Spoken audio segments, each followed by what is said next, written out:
Hi guys, कैसे हो आप सब। यू आर वेलकम बेदर्द पिया जेल स्टोरी चैनल पर। आई होप आप सब अच्छे होंगे। स्टोरी लेट से मिली आपको, मैं जानती हूँ, बट क्या बताऊँ, मेरे एग्ज़ाम चल रहे हैं। चलिए बिना देरी के शुरू करते हैं हम अपनी आज की स्टोरी, बेदर्द पिया जेल स्टोरी। तभी दरवाजे पर किसी के आने की आहट सुनाई दी। खुशी ने मुड़कर नहीं देखा, क्योंकि उसे लगा कि ये कोई और नहीं बल्कि ऋषि ही होगा, जो उसे यहाँ परेशान करने आया होगा। बट ये ऋषि नहीं, रीतिका थी। जब रीतिका ने खुशी को जगह देखा तो वो ठीक उसके पास आकर बोली, तुम सोई नहीं हो अभी तक? इतना ज़्यादा टाइम हो गया है, क्यों जाग रही हो? क्या इतनी बेसब्री है तुम्हें ऋषि की दुल्हन बनने की कि तुम्हें नींद ही नहीं आ रही? खुशी चाहती थी कि वो रीतिका को जवाब दे, लेकिन उसे पता था कि उसके जवाब से किसी को कोई फ़र्क नहीं पड़ता, तो वो चुप ही रही, मानो उसने अपने होंठ सिल लिए हों। जब रीतिका को लगा कि खुशी कोई जवाब नहीं देगी, तो उसने अपनी घड़ी को निकालते हुए कहा, उम्मीद करती हूँ तुमने खाना खा लिया होगा। खुशी का जवाब नहीं आएगा, ये तो रीतिका को पता था। इसलिए वो कपड़े चेंज करने चली गई। कपड़े चेंज करके वो बाहर आ गई और किचन की ओर बढ़ गई। तभी रोशनी वहाँ आई और नीचे सिर करके बोली, मैम, जोली और गौरी अपने घर को रवाना हो गए थे दोपहर में।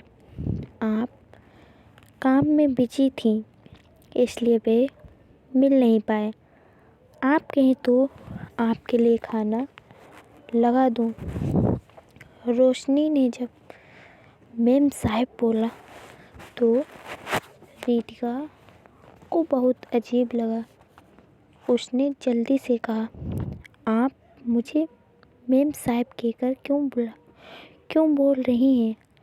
रोशनी ने कहा, माफ़ करना मैम साहब, लेकिन मैं जिसके घर में काम करती हूँ वो इंसान कभी भी बदल सकते हैं, इसलिए उनकी सहूलियत के हिसाब से अपने आप को रखना पड़ता है।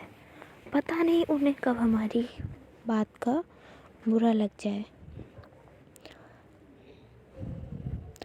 रीतिका ने आंखें बंद कर लीं, फिर लंबी सांस लेकर बोली, खुशी ने खाना खाया या नहीं? रोशनी ने जवाब दिया, नहीं, सुबह से अन्न का एक दाना उसके पेट में नहीं गया है। खाए भी तो कैसे, जब जिंदगी उसे इतनी ठोकरें खिला रही है? तो उसे खाना खाने की कहाँ ज़रूरत है?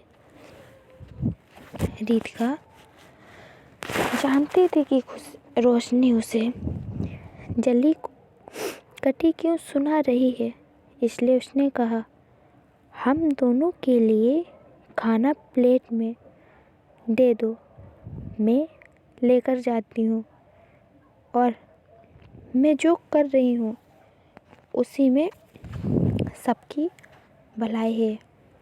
आपको या किसी को भी समझा नहीं सकती मैं, बट मुझे अपने डिसीजन पर प्राउड है। रोशनी कहती है, देखिए मैम, आप किसी को समझा पाएँ या नहीं, इन सब से मुझे कोई मतलब नहीं। मुझे मतलब तो सिर्फ खुशी की खुशी से है, जो उसे कभी नहीं मिल पाई। और अब आप भी। रोशनी ने अपनी बात अधूरी छोड़ दी, क्योंकि इससे ज़्यादा अगर वो बोलती तो शायद रो पड़ती, और वो रीतिका के सामने ऐसा नहीं करना चाहती थी।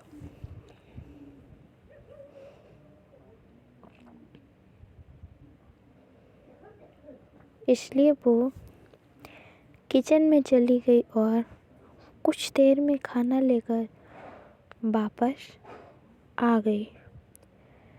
रीतिका ने खाना लिया और जाने लगी। तभी रोशनी फिर बोली, मैम, अगर आपको खुशी पर भरोसा नहीं है तो आज रात को मैं और खुशी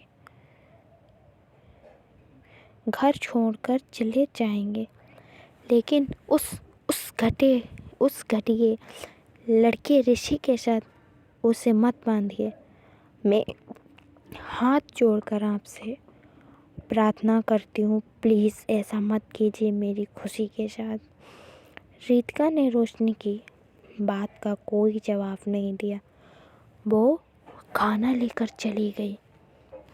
रीतिका कमरे में आई और खुशी के पास आकर खाना रखकर खुद भी वहीं बैठ गई।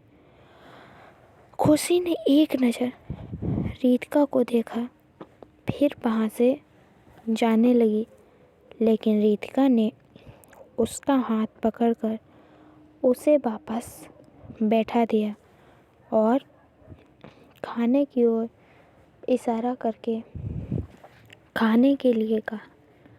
खुशी ने बिना कुछ कहे खाना खा लिया और फिर वहाँ से उठकर जाने लगी, तो रीतिका ने फिर से उसे वापस बैठाते हुए कहा, कुछ बोलोगी नहीं?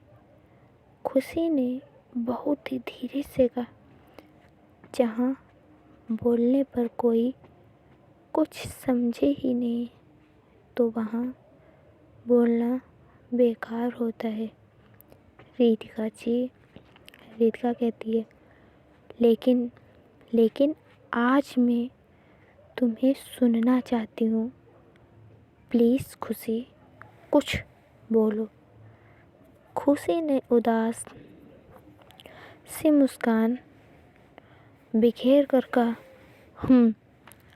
आपका हुक्म भी हम सर आँखों पर ही हमारे ही होगा ना, वरना क्या पता आपको भी गुस्सा आ जाए तो आप भी मुझ पर जोर आजमाइश करेंगी। रीतिका ने खाने को बीच में छोड़कर कहा, क्या मतलब, किसने तुम्हारे साथ ऐसा किया है खुशी, मेरे अलावा? खुशी कहती है, क्या फ़र्क पड़ता है रीतिका सिंघानिया, औरतें तो बनी ही हैं, इसलिए हैं ताकि उसे इस्तेमाल कर सकें लोग, वो भी मेरी तरह, जो अनाथ हो, जिसका कोई ना हो। तो वो औरतें, वो लड़कियां इसलिए होती हैं कि लोग उस पर आजमाइश कर सकें कि वो उनके लिए आवाज़ उठाने वाला कोई नहीं होता, उन पर जोर आजमाइश कर सकें। औरतें तो किसी जिन की तरह ही होती हैं ना, तुम जैसों के लिए, या फिर एक खिलौना। पहले तुम खेली, फिर अब तुम्हारा दोस्त खेलेगा, फिर वो किसी और को दे देगा मुझे। अगर अपने दिल की बात कहें तो तुमको गुस्सा आ जाता है, तुम्हें गुस्सा आ जाता है अगर मैं अपने दिल की कोई बात कहूँ, क्योंकि वो चाहते हैं कि तुम चाहती हो कि मैं कठपुतली की तरह तुम्हारे ही कहे अनुसार चलूँ और मैं उस ऋषि से शादी कर लूँ। रितिका खुशी की बातें सुन रही थी, लेकिन वो कुछ बोली नहीं। तभी उसका फ़ोन बजा। रितिका ने फ़ोन पिक किया तो खुशी आगे बढ़ गई। तभी रितिका ने फ़ोन पर किसी से कहा, सिंघानिया हाउस आना है और सब कुछ बहुत ही सुंदर तरीके से सजाया जाए। ये कहकर रितिका ने फ़ोन रख दिया। खुशी ने जब ये सुना तो उसके कदम वहीं ठिठक गए। वो समझ गई कि रितिका कल के प्रोग्राम के लिए घर सजाने की बात कर रही थी। खुशी कमरे से बाहर आकर खड़ी हो गई। कुछ देर तक तो वो सोचती रही कि कहाँ जाए।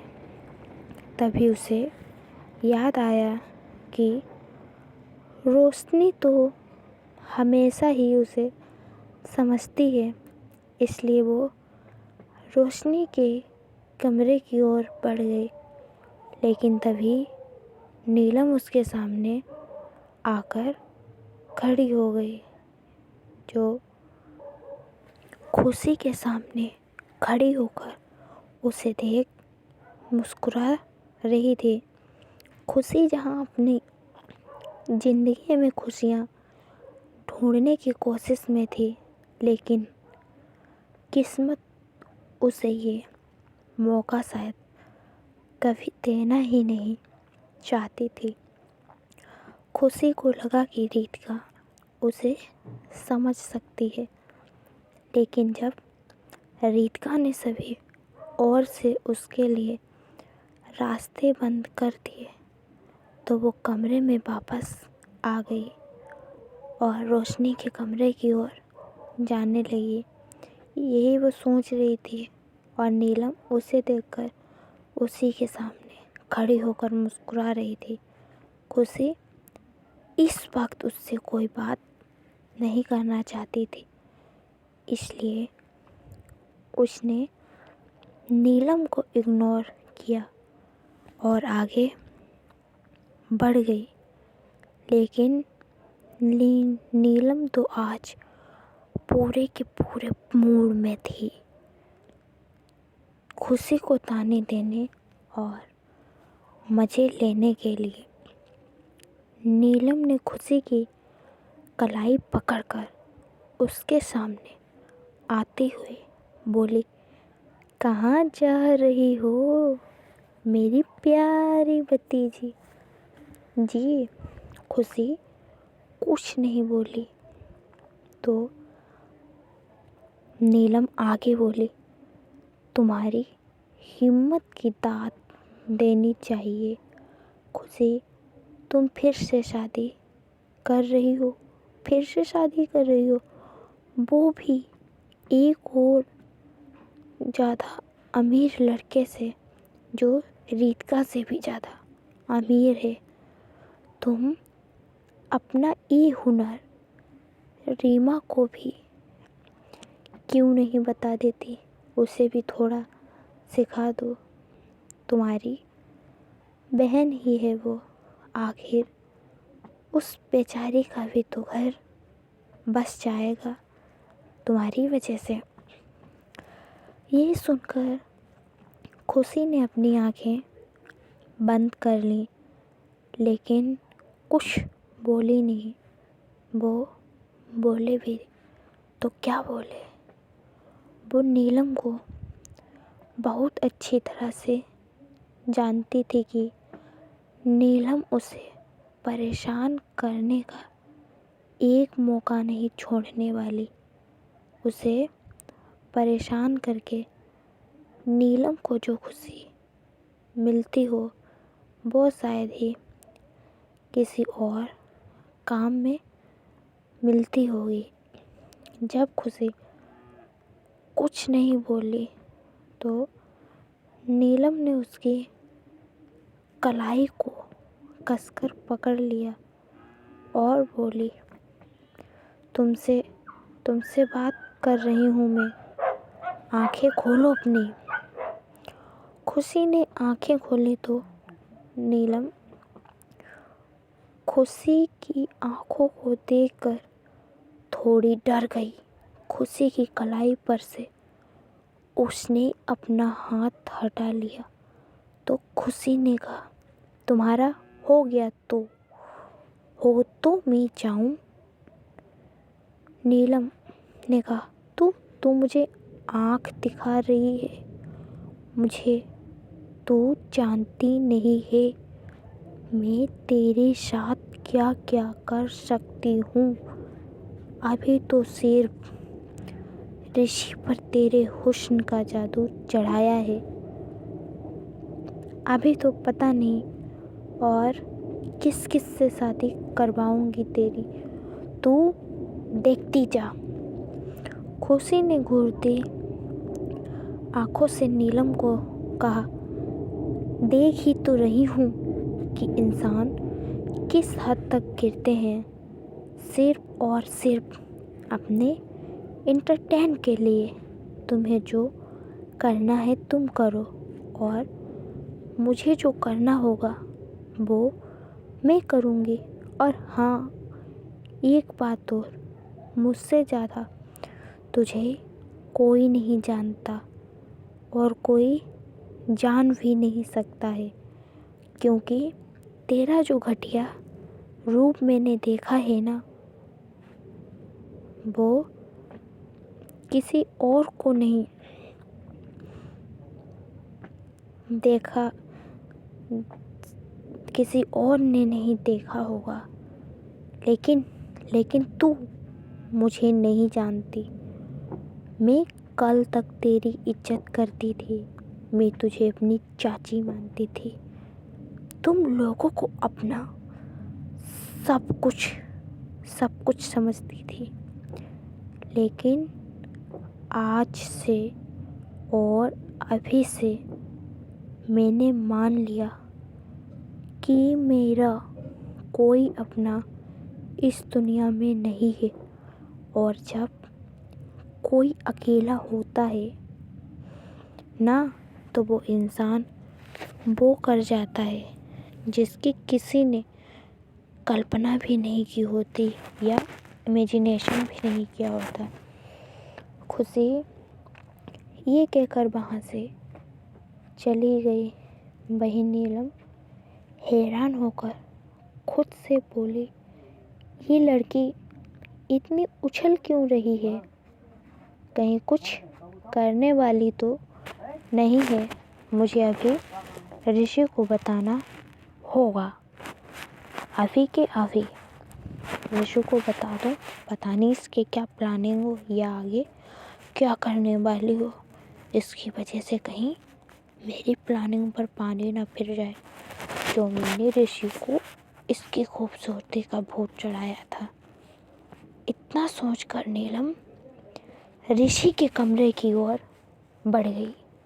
अब पता नहीं वो कौन सा ऋषि के साथ मिलकर प्लान करने वाली है खुशी के लिए। और आगे आप सोचते रहिए, क्या सच में खुशी और ऋषि की शादी हो जाएगी? अच्छा, आप लोग क्या चाहते हो, किसकी शादी हो, किसके साथ हो, बताओ, मैं वैसा करवा दूँगी। और हाँ, कमेंट अच्छे होने चाहिए। ओके, बाय, गुड नाइट, मिलते हैं अगले पार्ट में। किसी को कुछ कहना है स्टोरी के बारे में तो कमेंट कर बता देना।